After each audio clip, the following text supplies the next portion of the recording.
অবস্থা চিন্তা করা যায় না, বাংলাদেশে দ্বিতীয় কোথাও নেই। তা আমাদের উন্নয়নের জন্য আমাদের এক হলো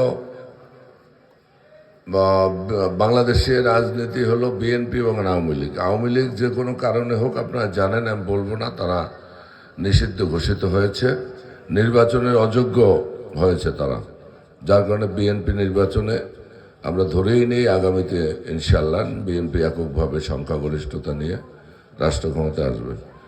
এক হলো আমাদের দল ক্ষমতায় থাকলে সেই এমপি করলে এলাকায় উন্নয়নমূলক কাজ হবে।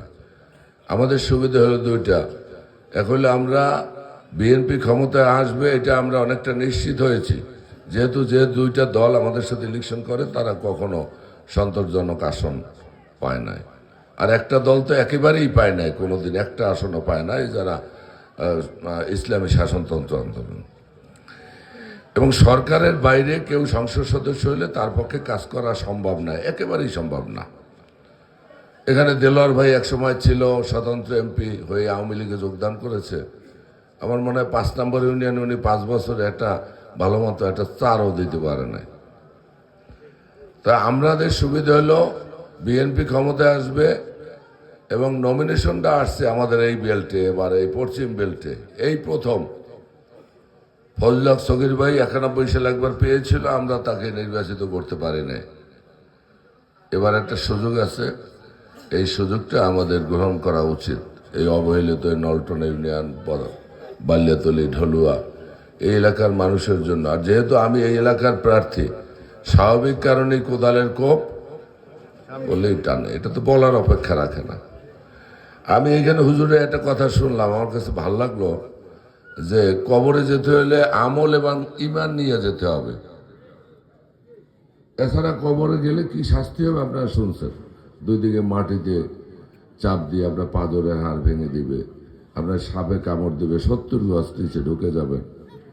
কিন্তু এখন শুনি যে এইসব কিছু লাগবে না, খালি ভোট দিলেই জান্নাত পাওয়া যাবে। এই যে বিষয়টা, এটা একটা আমাদের ধর্মের সাথে একটা সাংঘর্ষিক।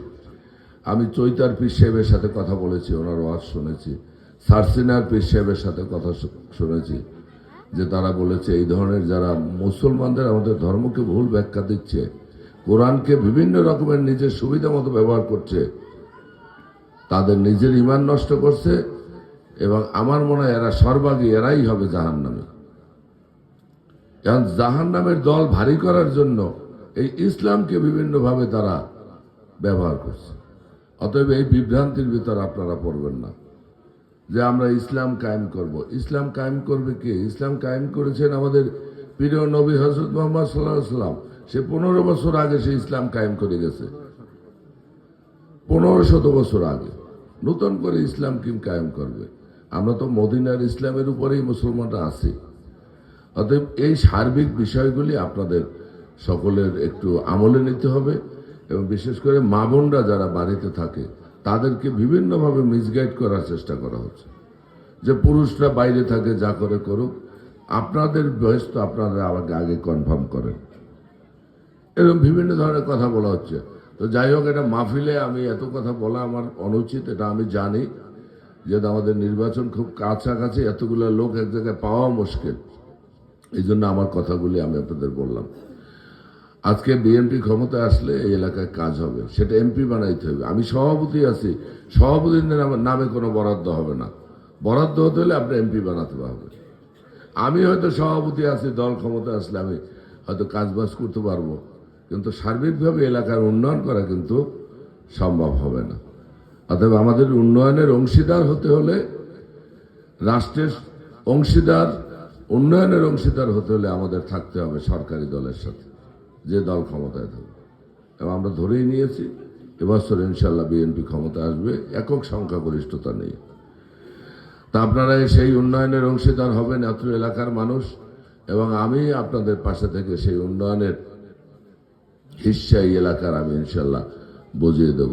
আর আমি আগেই বলেছি, আমার বাড়ি পশ্চিম বেল্টে, যেহেতু আমি 26টি ইউনিয়ন নিয়ে ইলেকশন করি, আমি 5.5 লাখ ভোটারের প্রার্থী, এ কথাগুলি আমার এত স্পষ্ট করে বলা অনেকটাই অসম্ভব। এটা আপনাদের বুঝতে হবে, আমার বাড়ি এই এলাকায়।